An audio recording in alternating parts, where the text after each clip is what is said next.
Hi students, today's presentation is on the chapter macronutrients. In that we would be discussing about carbohydrates.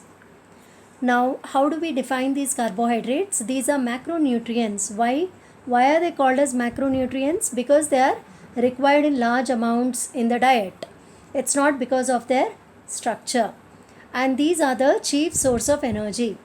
And these are biomolecules which are polyhydroxy ketones or polyhydroxyaldehydes.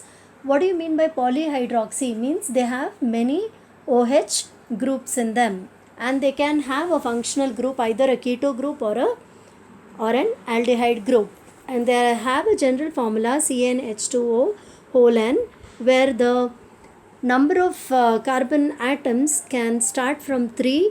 That is, minimum they should have 3 carbon atoms in their structure. It can go on 4, 5, 6, etc. These are also called as hydrates of carbon because the ratio of hydrogen and oxygen is same as that found in water molecule.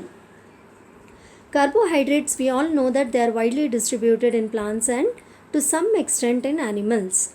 Carbohydrates are mainly sugars, or they are polymers of sugars like starch.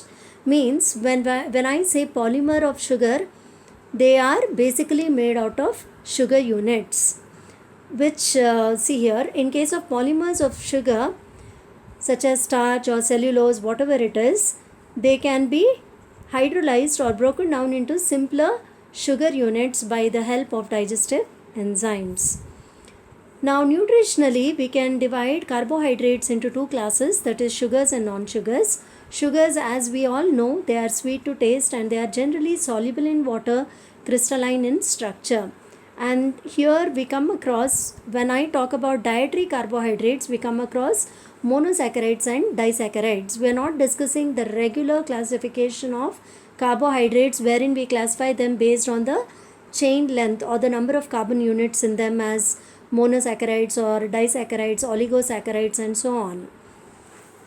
So here the sugars mainly include monosaccharides and disaccharides. Some of the examples are glucose, galactose, mannose, fructose, sucrose, arabinose, ribose, etc.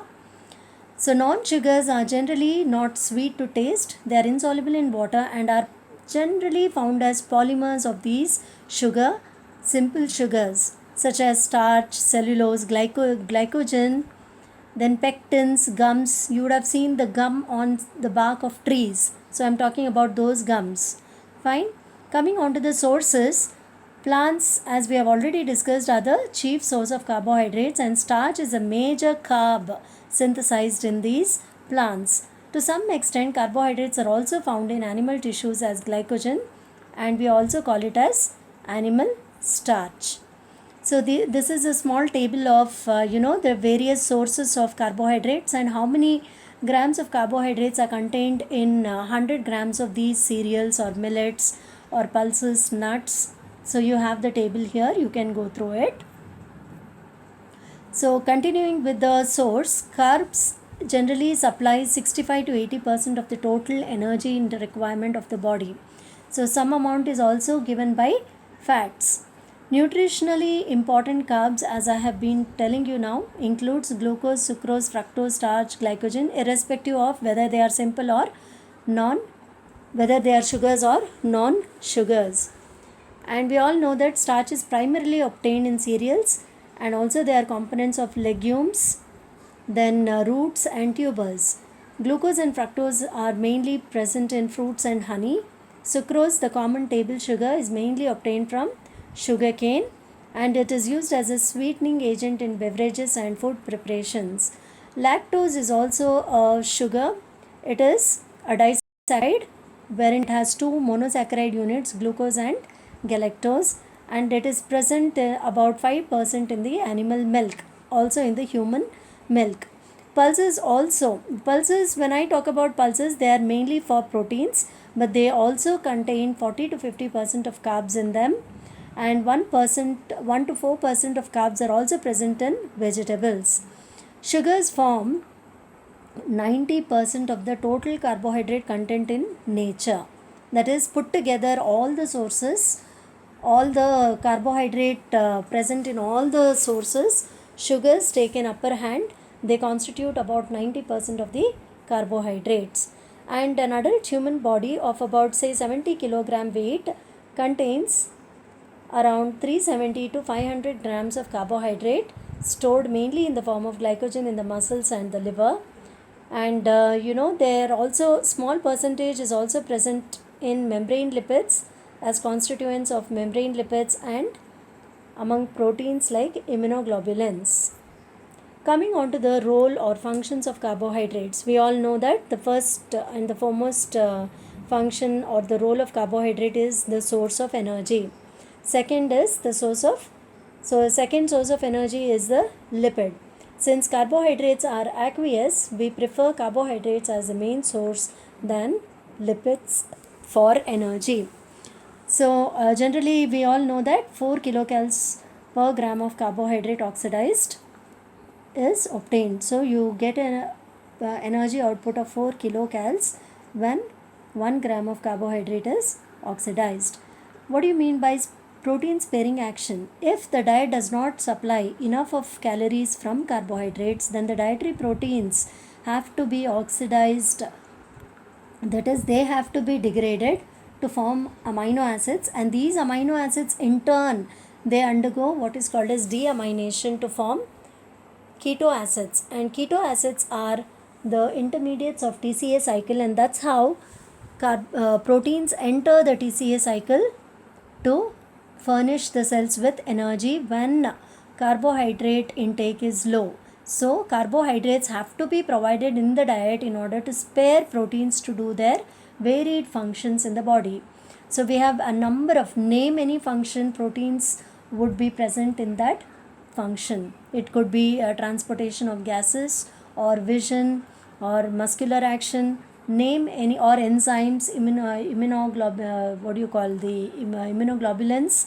So name any function or any aspect, proteins are there to perform their functions. So we need to spare proteins to perform their own functions, and therefore carbohydrate has to be mandatorily added in the diet.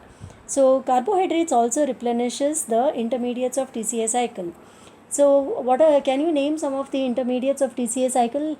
We have oxaloacetate, alpha ketoglutarate, then succinate. So these are actually obtained from the combination of acetyl-CoA with oxaloacetate, and that's how you get the citrate and alpha ketoglutarate which are being synthesized.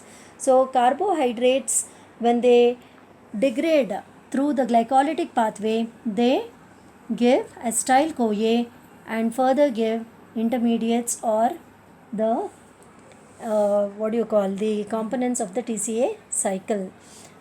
Next is they supply indispensable energy to the nerve cells. We all know that brain is a tissue which is well adapted only to receive glucose as its energy source. That is why when we see people fainting, we try to give any glucose based beverage. Generally it is a beverage, not a solid food, because it takes time to get digested and then liberate these simple sugars for the glycolytic pathway to happen. So normally glucose is the one preferred by the brain tissues, but brain can also take up energy from what are called as ketone bodies, which are derived from lipids. This will be, you will be studying more about it in your 6th semester. Then other things are role in muscles. Again, carbohydrates, you know that they are they are stored in muscles in the form of glycogen. So when the muscular work is happening, glycogen breaks down to lactic acid, and lactic acid is again oxidized to pyruvic acid and converted to acetyl-CoA, and that's how it helps in running the TCA cycle, generating more energy for muscles to function. Then we have conversion to fat. Excess of calories in the form of carbohydrates are also stored as fats in adipocytes. This again you will study in your 6th semester, wherein we discuss how the acetyl-CoA, the excess of acetyl-CoA which comes out of glycolytic pathway is actually funneled into fatty acid synthesis, and fatty acids along with glycerol are esterified and stored in adipocytes, and whenever energy is required they de-esterify. Whenever energy is required, they de-esterify and via the beta oxidation pathway supply energy. Then the seventh point is it promotes synthesis of desirable bacteria. Lactose in the gastrointestinal tract promotes growth of desirable bacteria, some of which also helps in synthesizing vitamin B complex. And these bacteria are also required for the proper functioning of the gut or the intestine. And lactose, one of the disaccharides, also help in calcium absorption. Carbohydrates, as we have already discussed, they are also structural components of biological membranes. They can be also the fibers of plants. They can be they can be in the exoskeleton of some insects, and also they are found in the cell wall of microorganisms. So they here carbohydrates have a structural role, whether be it plants or be it insects or microorganisms or be it our cells in the human body. Then carbon skeleton of amino acids are also derived from carbohydrates. As we have already told, via the glycolytic pathway we get acetyl CoA combines with this acetyl CoA combines with oxaloacetate to give alpha ketoglutarate, citrate, and even pyruvate is obtained from glycolytic pathway. So these mainly oxaloacetate, alpha ketoglutarate and pyruvate are very important to form the carbon skeleton of amino acids aspartate, glutamate and alanine respectively. So for aspartate, the carbon skeleton is oxaloacetate, which comes from carbohydrate. For glutamate, it is alpha ketoglutarate is the carbon skeleton, and for alanine, which is an amino acid, the carbon skeleton is from pyruvate. Then carbohydrates are also very good, they contribute dietary fibers. So fibers which are insoluble carbs help in the peristaltic movement and provide bulk for fecal matter and also prevent certain degenerative diseases. When we take up dietary fibers, I will tell you more about it. Some of the dietary fibers are also soluble. Here I have mentioned it as insoluble carbs. So some of the dietary fibers also contain they are soluble fibers wherein they produce by the action of digestive enzymes, they do produce certain components which can be absorbed by the human tissues and give out energy. So storage polysaccharide, I here in case they ask you about storage, write notes on storage polysaccharide, you need to talk about starch and the other one is glycogen. So we all know that starch is main sources from tubers, cereals, legumes, roots, etc. And these are nothing but when you extract it, it comes out as a white powder insoluble in cold water. And these are nothing but again polymer of glucose units which are bounded by glycosidic linkages. It has two components, amylose and amylopectin. Amylose is an unbranched linear chain of glucose units with 100 to 10,000 glucose units which are bonded by alpha 1,4 glycosidic bonds, and it is responsible for stiffening of rice on standing. That is, after you cook the rice, immediately when you open you see that the rice is still in a liquefied form. So if you allow it to stand, that is what is called as standing. The rice stiffens, and this is because of the amylose part of the starch. And amylopectin is the branched component of starch which has short chains of glucose units linked by 1,4 glycosidic bonds, and about 4 to 5% of branch points are there. So at every 20 to 30 or about 20 or 30 glucose units there is a branch point, and the branching is via 1,4 glycosidic linkage. Now glycogen is similar in its structure compared to starch, but it is it resembles amylopectin in its structure. And here also after every 8 to 10 residues there is branching, and you have the branch point which are bonded by 1,6 glycosidic linkage. So when calories are sufficiently provided by glucose, then hormones insulin is secreted which promotes glycogenesis, that is converting excess of glucose to glycogen and storing it in muscles and liver. Similarly, hormones epinephrine and glucagon are secreted when blood glucose level is low, promoting glycogenolysis meaning breakdown of glycogen, and it also promotes another pathway called gluconeogenesis, that is synthesis of glucose from non-carbohydrate source, also thereby increasing the synthesis of glucose in the blood. Now, what do you mean by this new term glycemic index? So here it is a method of ranking the food based on the postprandial blood glucose response compared with a reference food. That is, what do you mean by postprandial? That is, when you have food and any randomly or postprandial is generally after 2 hours. When you have food and after 2 hours, when you do a blood test for monitoring the glucose level, that level is called as the postprandial blood glucose level. So it is generally, it can also be, glycemic index can also be defined as the ability of the food item to raise the blood glucose level.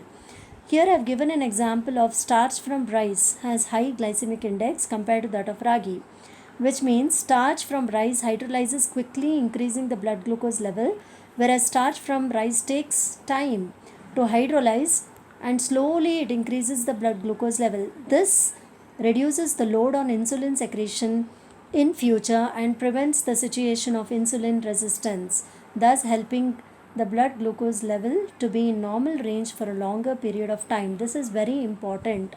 I hope you understood glycemic index. Glycemic index is whether, if the glycemic index is high, it is not a good carb. So glycemic index has to be low, wherein the starch from the food hydrolyzes very slowly, thereby slowly increasing the blood glucose level, and that's how the glucose level is maintained in the blood for a longer period of time. If not, what happens, if the glycemic index is high, very quickly the blood glucose levels are increased and the insulin has to be produced over and above to maintain the glucose level, to lower the glucose level to the normal. So in future, one time what happens is insulin stops responding to the blood glucose, to the high blood glucose level, and that's how diabetic conditions may occur. Now this is the RDA for carbohydrates. So here it is based on the sedentary work and also the age of the person. So here this is the body weight. Can you see this column is the body weight? So you have the body weight here given here, and this is the net. If it is not clear, please zoom it. It is the net energy, that is kilocals per day. Bar D means per day. So you have 2425 kilocals per day of carbohydrate for a person having 60 kg weight. So it depends again on the moderate work or the heavy work. For a woman it is generally 1875. Let us consider the moderate work. So for a woman it is 2225. For a man it is around 2875 kilocals of energy from carbohydrate required per day. So coming on, here it is the weight of the baby, that is the infants. So it is 118 kilocals per kg of the weight of the baby, and so on. So these are just go through the table of RDA and try to remember any of the age groups. Say you can randomly remember for man, woman of moderate work, then infants maybe 0 to 6 months is fine, children say 4 to 6 years, and adolescent you can remember 16 to 18, not much of a change.